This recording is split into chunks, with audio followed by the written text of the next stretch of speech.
Mobile ফোনে হারাম কোনো কিছু দেখার ব্যাপারে আমাদের সবচেয়ে বেশি সতর্ক থাকতে হবে। সেটা দেখা থেকে সাবধান, আপনার বিরত থাকতে হবে। কোনো গ্রুপে থাকার কারণে খারাপ কিছু আসে, ওই গ্রুপ থেকে লিভ নিয়ে নিব।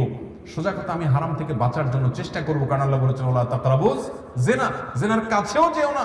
যুবক ভাইরা আমার, আপনি আজকে একটা আর্টিকেল পড়বেন, খারাপ নোংরা একটা নিউজ পড়বেন, একটা মেয়েকে নিয়ে বাজেভাবে একটা নিউজ করেছে একটা বই কোনো প্রতিষ্ঠান কিংবা কোনো বড় মিডিয়া, আপনি সেটা আজকে পড়লেন। কালকে একটা ভিডিওতে একটা মেয়ের অঙ্গভঙ্গি, তার শরীরের বিভিন্ন অঙ্গ প্রত্যঙ্গ দেখলেন, হারাম মজা নিলেন। আপনি পরশু আরেকটা হয়তো ভিডিও ক্লিপ দেখলেন, অশ্লীল কিছু দেখলেন, আপনার মনটা অস্থির হবে। আপনি চোখের জেনা থেকে মনের জেনায় চলে যাবেন, আপনি অনেক জেনায় চলে যাবেন। আপনার বৈবাহিক জীবন ধ্বংস হবে, ঈমান আমল ধ্বংস হবে, আপনি ইবাদতের স্বাদ থেকে বঞ্চিত হয়ে যাবেন। এই জন্য স্মার্টফোন ব্যবহার যারা করবেন, এই গুনাহ থেকে বেঁচে স্মার্টফোন ব্যবহার করা মানুষ এখন সোনার হরিণ হয়ে গেছে। ঠিক না ভাই? ঠিক। আমরা যতগুলো পয়েন্ট বলছি মধ্যে সবচেয়ে গুরুত্বপূর্ণ হলো এই পয়েন্টটা। বিধায় মোবাইল ফোনে হারাম কোনো কিছু দেখার ব্যাপারে আমাদের সবচেয়ে বেশি সতর্ক থাকতে হবে। সেটা দেখা থেকে সাবধান, আপনার বিরত থাকতে হবে। আল্লাহ তাআলা আমাদেরকে তৌফিক দান করুন। অনেক যুবকরা আমাদের কাছে প্রশ্ন লেখেন, ভাই আমরা মাস্টারবেশনে আক্রান্ত, হস্তমৈথুনে অভ্যস্ত হয়ে গেছি, বাঁচতে পারি না। এর প্রধান কারণ হলো এই মোবাইল ফোন।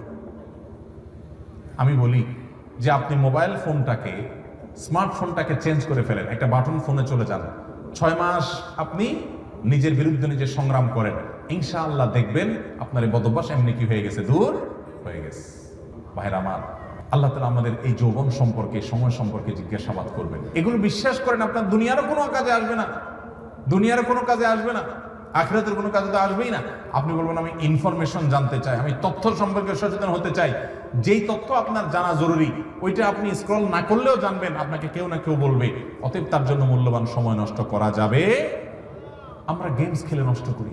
ভাইরা আমার, এই গেমস খেলতে গিয়ে মিউজিক শুনতে হয়, চোখের জেনা করতে হয়, মোবাইলের প্রতি আসক্তি তৈরি হয়, নানা রকমের গুনাহ এবং নাজায়েজ কাজে লিপ্ত হতে হয়।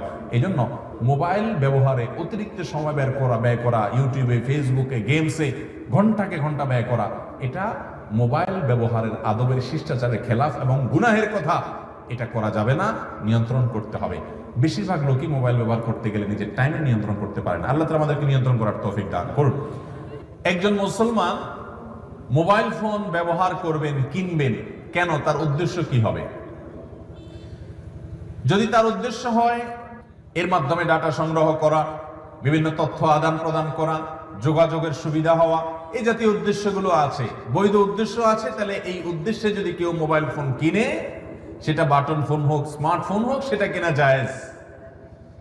আর যদি কেউ ইবাদতের উদ্দেশ্যে এটা কিনে, কারণ ইন্নামাল আমালু বিন্নিয়াত, আপনি উদ্দেশ্য কি উদ্দেশ্য নিয়ে আপনি কিনেছেন সেটাই দেখার বিষয়। উদ্দেশ্য যদি সওয়াব আহরণ করা হয়, উদ্দেশ্য যদি হয় আল্লাহর পথের মাধ্যমে মানুষকে আহ্বান করা, উদ্দেশ্য যদি হয় এর মাধ্যমে নিজে ইলম অর্জন করা, উদ্দেশ্য যদি এখান থেকে কোরআন তেলাওয়াত করা, ভালো ভালো জিনিসগুলো গ্রহণ করা, হারাম থেকে বেঁচে থেকে এভাবে চলবেন, এই উদ্দেশ্য নিয়ে যদি আপনি করেন, তাহলে আপনার এই মোবাইল ফোন কেনাটা শুধু জায়েজ নয়, বরং ইবাদতে পরিগণিত হবে ইনশাআল্লাহ। আর যদি উদ্দেশ্য হয় বাকাওয়াতি করা, অহংকার করা, যে আমার কাছে এই সেট আছে, আমার কাছে অমুক সেট আছে, এটা অন্য কারোর কাছে নাই, এইরকম অহংকার যদি উদ্দেশ্য থাকে, অহংকার করা যদি উদ্দেশ্য থাকে, যেমন অনেক যুবক ভাইদেরকে দেখবেন এমন ডিভাইস, এমন মোবাইল ফোন কিনছেন উনি, যে এটা হয়তো আশেপাশে কারোর কাছে নাই, মাত্র বের হয়েছে, তো এটা কেনার জন্য সে পাগল পড়া থাকে। অনেক প্রবাসী ভাই আছেন, দেশে আসার সময় এমন সেট কেনার চেষ্টা করেন যে এটা এলাকাতে আর কেউ নাই। উদ্দেশ্য যদি এরকম থাকে যে এটা নিয়ে যখন যাব সবাই বলবে দেখি দেখি, আরে এই সেট তো আগে দেখি নাই, ও তাই নাকি নতুন আসছে, তাহলে নিজের একটা ভাবসাব জাহির হবে, নিজেরকে একটু কিছু কি হনুরে মনে হবে। এরকম অন্য সবার থেকে নিজেকে পৃথক করার জন্য, আলাদা করার জন্য, বিশেষ ব্যক্তি এটা প্রমাণ করবার জন্য, অহংকার করার জন্য, দেখাবার জন্য যদি হয়, তাহলে সেই মোবাইল ফোন কিনলে গুনাহ হবে, নাজায়েজ হবে, এবং এটার কারণে সে আল্লাহর কাছে জবাবদিহিতার মুখোমুখি হতে পারে। কারণ অহংকার করা, গর্ব করা, অন্যদের কাছ থেকে নিজেকে আলাদা করে বিশেষ প্রমাণ করার চেষ্টা করা, এটা মুসলমানের স্বভাব হতে পারে।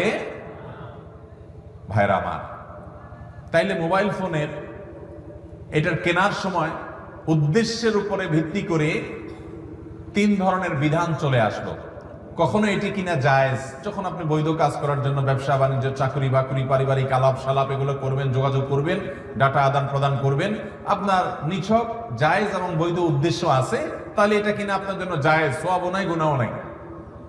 আর যদি এটা কিনে আপনি কোনো নেক কাজ করবেন সে উদ্দেশ্য থাকে, এটা দিয়ে কোনো ইবাদত বন্দেগী ভালো কাজ করবেন এই উদ্দেশ্য থাকে, তাহলে এটা কেনাটা জায়েজ, শুধু না এটা কেনাটা সওয়াবের কারণও হতে পারে।